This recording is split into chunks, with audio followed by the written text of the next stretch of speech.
यह लगता है भ्रष्टाचार की बू आ रहा है। लेन देन की प्रक्रिया इन लोग चालू रखने के लिए चलते भ्रष्टाचार में लिप्त है। 50,000 शिक्षक के साथ यहाँ पर काला झंडा दिखाने का काम करेंगे झारखंड सरकार से कि हमारी धैर्य की परीक्षा न ले। गठबंधन का प्रदेश कार्यालय है, अब उस प्रदेश कार्यालय के पास हम लोग आमरण अनशन करने का प्रयास करेंगे। जो सरकार आए वो हमारे साथ शोषण करे।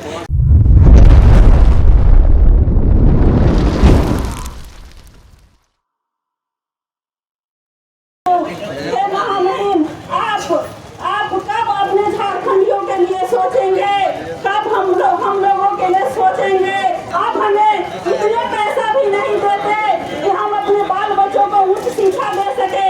हम औरों के बच्चों को पढ़ा लिखा करके डॉक्टर इंजीनियर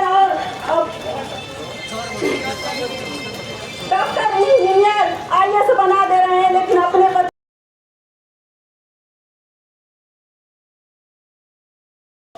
टेट पास 12 शिक्षक के पास अभी आरजेडी के जो हैं वो अभी समर्थन करने के लिए आए हैं और इनकी समस्या को जानने के लिए आए हैं। हम इन्हीं से जानते हैं क्या कहते हैं ये इनके समस्या को लेकर। देखिए, आज इन लोग 32 दिनों से बैठे हुए धरना प्रदर्शन पे हमारे राष्ट्रीय अध्यक्ष आदरणीय लालू जी भी देख रहे हैं इस चीज़ को।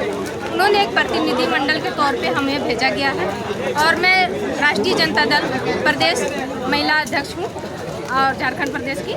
हमें भेजा गया है कि आप देखिए, अगर सरकार जहाँ तक नहीं सुन रही है तो आप लोग वहाँ तक जाइए, उस बात को रखिए, उन लोगों की बात को। और जहाँ तक बात है ना सुनने की, तो हम लोग सरकार को वहाँ बात को पहुँचाने का काम करेंगे। और जो जायज मांग है इन लोगों की, कोई जायज मांग नहीं है, इन लोगों की जायज मांगे हैं और इन लोगों की मांग को पूरा होना चाहिए। शिक्षा तो एक मंदिर के समान है और इन लोगों ने इतना बड़ा काम कर रहे हैं और उसको अनदेखा सरकार कर रही है, तो ये कहीं से भी उचित नहीं है। हमारा सरकार जो है वो निश्चित तौर से इस मांग के प्रति और वो सहानुभूति जरूर दिखाएंगे और इन लोगों की मांग पूरी होगी। ऐसा मतलब मेरा सोच है और मैं पहल जरूर मैं करूंगी। जब यहाँ तक मैं आई हूँ तो बात को जरूर रखूंगी। हाँ, आप आगे गठबंधन के सरकार में साथ हैं आरजेडी, लेकिन जो सुदूर इलाका है, जो गरीब बच्चों को जो पढ़ाने काम जो पारा शिक्षक जो करते हैं, आज तो प्रभावित हो रहा है। इस पर मैंने क्या आपको कहना है? नहीं, निश्चित तौर पे सरकार को जल्द से जल्द संज्ञान लेना चाहिए ताकि इन लोग अपने बच्चों को पढ़ा सके, ग्रामीण एरिया में जा सके। जो यहाँ बैठे हुए हैं सो अपने स्कूल में जाके बच्चों को अपने ज्ञान को प्रदान कर सके। ऐसा पहल होना चाहिए सरकार को। और हमारी जैसे राष्ट्रीय जनता दल आदरणीय लालू प्रसाद जी यादव जी, जो दलितों, शोषितों, पीड़ितों के अगुवाई रहे हैं और आज उन्हीं का देन है, उन्हीं के बदौलत मैं आज यहाँ पर आई हूँ। और निश्चित तौर से हमारे जो सहयोग मंत्री हैं सत्यानंद भोक्ता जी आज दिल्ली गए हुए हैं, मैं अभी बात उनसे की हूँ कि आप आइए और इन लोगों के जो समस्या है उसको जल्द से जल्द निदान करें। उन्होंने कहा है कि मैं मंडे को आऊँगा तो मैं इन लोग से मिलूँगा। चलिए परिचय कर दीजिए। जी, रानी कुमारी, प्रदेश अध्यक्ष महिला। चलिए, आप लोग का अनशन का 32वां दिन है, क्या सरकार की तरफ से कुछ पहल आप लोग को हुआ? झारखंड सरकार के द्वारा अभी तक किसी प्रकार का पहल नहीं हुआ। आज हम लोगों को 32 दिन हो गया। हम लोग जो है से टेट पास हैं, ट्रेनिंग किए हैं, सारी व्यवस्था के तहत हम लोगों 20 साल सेवा करते हो गया, किसी प्रकार का नहीं सुना गया। और जस्ट विपरीत हमारे जो है से अल्पसंख्यक विद्यालय के, जहां एक दिन भी ट्रेनिंग नहीं हुआ, टेट नहीं हुआ और वहां 4200 और 4600 का ग्रेड पे दिया जा रहा है। हमें तो यह लगता है भ्रष्टाचार की बू आ रहा है। जरूर कुछ न कुछ यह झारखंड सरकार जो है से गलत कर रही है। मैं झारखंड सरकार से कहना चाहता हूं कि जो व्यक्ति 10 साल और 20 साल काम कर लेता है उनको सरकार प्रमोशन देता है और आपको जो है से वेतनमान देने में परेशानी है। माननीय हेमंत सोरेन जी, मैं आपको बता दूं कि हम लोगों ने संकल्प ले लिया है कि जब तक वेतनमान नहीं हम लोग राजभवन नहीं छोड़ेंगे। और सिर्फ राजभवन छोड़ने की बात नहीं है, आपका झामुमो का कार्यालय हो गया, आरजेडी का कार्यालय हो गया, कांग्रेस का कार्यालय हो गया, हम लोग घेरने का काम करेंगे। इसलिए घेरने का काम करेंगे, किसी भी सरकार का मोनोफेस्टो उसका आईना होता है। अब आपने जो मोनोफेस्टो बनाया है, घोषणा पत्र बनाया है, उसमें स्पष्ट लिखा है कि जब मेरी सरकार बनेगी तो टेट पास 12 शिक्षकों को वेतनमान देंगे। तो वह वादा कहाँ गया आपका? दूंगा। और मैं आपके पास तो महागठबंधन के लोग आ रहे हैं, विधायक आ रहे हैं, जो भी हो, लेकिन क्या कह के जा रहे हैं? सर मैं आपको दिखा दूं, यह तमाम व्यक्तियों का जो फोटो लगा है वो तमाम व्यक्ति का कहना है कि आपका मांग जायज है, और जब हमारी मांग जायज है तो आपको देने में क्या परेशानी है। यानी लगता है कि झारखंड के सबसे नाजायज जो है से आप लोग हैं, जो बैठे हुए हैं विधायक और मंत्री। आपको समझ में नहीं आ रहा है कि जो वास्तविक हकदार हैं वेतनमान का, उन्हें आप वेतनमान नहीं दे रहे हैं। मैं सरकार को चेतावनी देता हूं, जल्द से जल्द हमारे प्रतिनिधि से मंडल से बात करें, न तो यह रांची के जितने रोड हैं हम जाम करने का प्रयास करेंगे, और एक भी मैं कैबिनेट के मंत्री को आवाज से निकलने नहीं दूंगा। परिचय दे दीजिएगा। मिथिलेश उपाध्याय, प्रदेश अध्यक्ष, झारखंड। और भी टेट पारा शिक्षक हमारे साथ हैं, उनसे भी जानते हैं क्या मैंने आप लोग का जो मांग है जो नहीं सुनी जा रही, क्या कारण हो सकता है इसका? देखिए, झारखंड सरकार की दोहरी नीति की एक चाल है। यहाँ पर बैठे बड़े बड़े पदाधिकारी जो झारखंड के मूलवासी नहीं हैं, उन लोगों की यह एक चाल है। हम कहना चाहते हैं कि सहायक आचार्य की जो बहाली हो रही है उसमें आप 4200 और 4600 को ना दे करके 2400 और 2800 का ग्रेड पे दे रहे हैं, और उधर अल्पसंख्यक विद्यालय में 4600 और 4200 का ग्रेड पे दे रहे हैं, जो एक भी दिन विद्यालय नहीं गया है।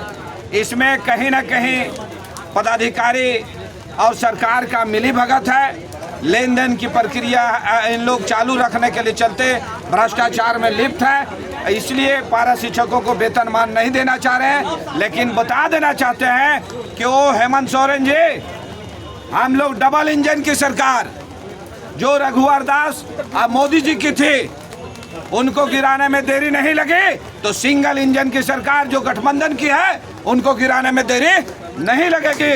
लेकिन मैं आपको अभी भी शिक्षक होने के नाते आगाह कर रहा हूं कि आप 15 नवंबर 2018 वाला पुनरावृत्ति नहीं करें, नहीं तो 15 नवंबर 2023 आने में कुछ ही दिन लेट है। हम लोग 50,000 शिक्षक के साथ यहाँ पर काला झंडा दिखाने का काम करेंगे।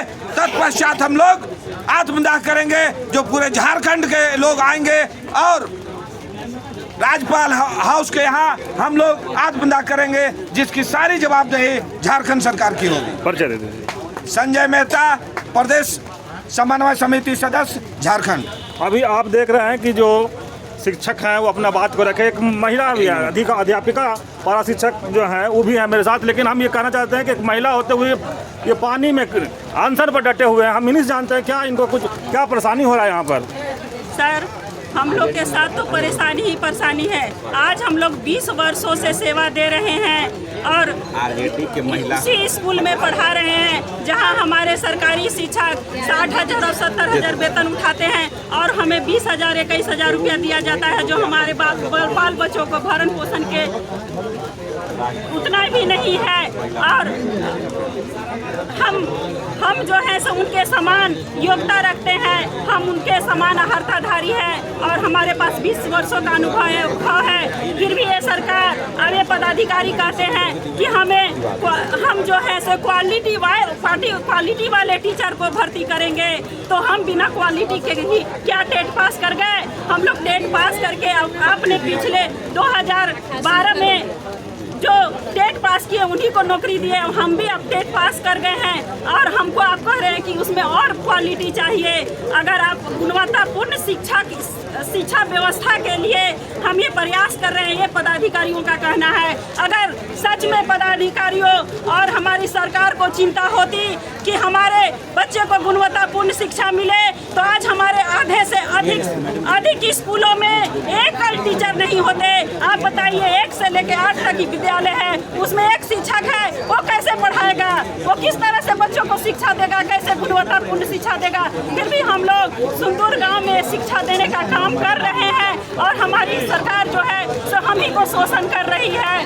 तो हम इतना ही चाहते हैं, इतना ही कहना चाहते हैं झारखंड सरकार से कि हमारी धैर्य की परीक्षा न ले, हमें वेतनमान दे और हमें सम्मान दे, क्योंकि हमें आप अपमानित भी कर रहे हैं। एक तरफ हमारे ही समान लोगों को 60,000 देते हैं और एक तरफ हमको 20,000। वो लोग भी हमें हीन दृष्टि से देखते हैं। सबसे बड़ी इंसान का जो स्वाभिमान होता है, आप उनको भी हमारे चूर चूर कर रहे हैं। तो हम अगर हमारे साथ अगर नाइंसाफी हुआ तो हम ईंट से ईंट बजा देंगे और हम आपकी सरकार को उखाड़ फेंकेंगे। इनकलाब जिंदाबाद। 32 दिनों से आज यह अनशन सा धरना पर बैठे हुए हैं, लेकिन यह सरकार जो है, महागठबंधन की जो सरकार है, वह सरकार के प्रतिनिधि आज तक यह देखने नहीं आए कि हमारे शिक्षक क्या कर रहे हैं, किस कारण से, किस वजह से धरना स्थल पर बैठे हुए हैं। यहाँ तक कि शिक्षा विभाग जो हेमंत सोरेन के पास है, उनको चाहिए था कि किसी न किसी को यह विभाग दे देते और हम लोग आसानी से उनके पास आज पहुँचते। और यह सरकार अगर नहीं मानी तो जितने महागठबंधन का प्रदेश कार्यालय है, अब उस प्रदेश कार्यालय के पास हम लोग आमरण अनशन करने का प्रयास करेंगे।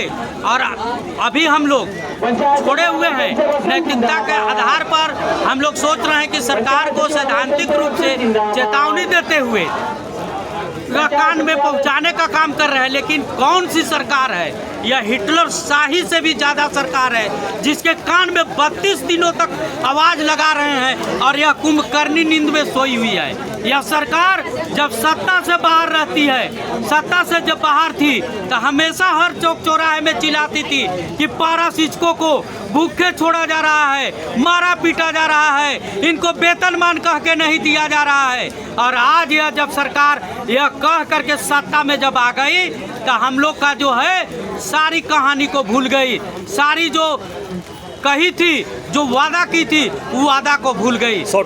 इसलिए हम लोग चाहेंगे कि अगर यह सरकार नहीं मानी तो यह सरकार के जो कार्यालय है, प्रदेश कार्यालय, उस कार्यालय को घेरेंगे और किसी भी को नहीं घुसने देने का हमको हक है। इसलिए कि हमने खून पसीना एक करके इस सरकार को बनाने का काम किया और अगला सरकार को बदलने का काम किया। यही इसीलिए हमारी शिक्षा विभाग में उत्पत्ति हुई है कि हम सरकार बनाएं और सरकार बदले और जो सरकार आए वो हमारे साथ शोषण करे। हेमंत सरकार, आप चेत जाइए, यही वह पारा टीचर है जो आपके शिबू सोरेन को भी हराने का काम किया था, वादा खिलाफी किए थे था। और अगर आप कीजिएगा तो आपको भी यह सरकार हराएगी। इसी के साथ मैं अपने वाणी को विराम देता हूँ। जय हिंद, जय झारखंड। महात्मा गांधी का कहना था कि दुख जब चरम सीमा पर होती है तो सुख बहुत नजदीक होता है। इसलिए घबराने की बात नहीं है। हम लोग के वेतनमान मिलना है और मिलेगा और यही मुख्यमंत्री महोदय देंगे। इनका सद्बुद्धि हो गया है, एकदम हमारा सोपन में आ गया है कि इनका सद्बुद्धि जग गया है। एकदम हम लोग के वेतनमान देंगे।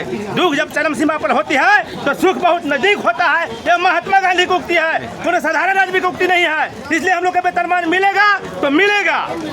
और मुझे कहना है कि हेमंत सरकार चुनाव के पहले वादा किए थे कि हम 3 माह के अंदर आप लोग के वेतनमान कर देंगे, सरकारी कर देंगे। और 3 माह के अंदर 4 साल अब बीतने जा रहा है, फिर भी जैसे वेतनमान को दे नहीं पा रहे हैं। इन्होंने जो वादा किया वो वादा को भूल गए हैं और ये दूसरे रास्ते में भटक गए हैं। इन्होंने वादा किया। हम लोगों का 32वां दिन अनशन का है। हम लोग जोरदार तरीका से अनशन करते रहेंगे जब तक हमारी मांगें पूरी नहीं होगी। इंडिया गठबंधन की जो सरकार है वो हम लोगों को ठगने की काम की है। हर सभा में, चुनाव से पहले हर सभा में कहती थी कि 3 महीना में हम आपको वेतनमान देंगे, अस्थायी कर देंगे, परंतु सरकार हमारी बातों को नहीं सुनती है। तो हम सरकार के हर कार्यालय के पास धरना देंगे, जुलूस निकालेंगे और उग्र प्रदर्शन करेंगे। साथ ही हम लोग सरकार को अगले चुनाव में उखाड़कर फेंकने का भी काम करेंगे, हमारी बातों को नहीं मानती है तो। परिचय दीजिए अपना। प्रेम कुमार चौधरी। आते हैं। देखिए, इस सरकार को एकदम स्पष्ट कहना चाहेंगे कि आपके जितने भी गठबंधन में हैं, चाहे आरजेडी हो या तो आपके कांग्रेस हो, सारा समर्थन कर रहा है। सिर्फ जेएमएम के लोग नहीं आ रहे हैं। और यहाँ बड़ा स्पष्ट है कि जेएमएम के लोगों को भी आना चाहिए आगे और हमारी बातों को सुनना चाहिए और सुनने के पश्चात जो हमारी मांगे हैं उस मांगों पर आगे बढ़ना चाहिए। क्योंकि बड़ा स्पष्ट है कि हम लोग 32 दिन आज बैठे हैं, तो ऐसा नहीं है कि आगे नहीं बैठेंगे। हम निरंतर बैठ रहे हैं और बैठते रहेंगे जब तक हमको वेतनमान नहीं देती है सरकार। और बहुत ही क्लियर है कि हमारी मांग जो है वो जायज़ है, सभी लोग कह रहे हैं और हम इसलिए कह रहे हैं क्योंकि हमारे पास साक्ष्य है और उन साक्ष्यों के आधार पर हम कहना चाहते हैं कि अगर हमारे सरकार को क्या कहना चाहते हैं? साक्ष्य तो आपके पास है। हम सरकार को कहना चाहते हैं कि जितना जल्द हो हमें वेतनमान दे, अन्यथा उग्र आंदोलन के लिए जो बातें हम होंगे उसकी सारी जिम्मेवारी आपकी होगी और आप देखेंगे कि हम आत्मदाह का भी निर्णय ले रहे हैं।